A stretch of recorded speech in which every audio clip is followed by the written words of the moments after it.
കാട്ടാനയുടെ ആക്രമണത്തിൽ പരിക്കുപറ്റിയ വീട്ടമ്മയെ സന്ദർശിച്ച് സണ്ണി ജോസഫ് MLA.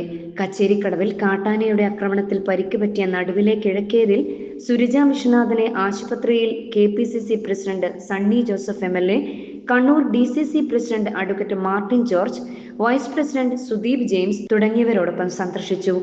കച്ചേരിക്കടവിലെ കേരള-കർണാടക വനാതിർത്തിയിൽ ബാരാപ്പോൾ പുഴക്കരയിൽ താമസിക്കുന്ന ഇവരുടെ വീട്ടുമുറ്റത്തെത്തിയാണ് കാട്ടാന ആക്രമിച്ചത്. തുടർന്ന് സ്വകാര്യ ആശുപത്രിയിൽ ചികിത്സയിൽ കഴിയുകയായിരുന്നു.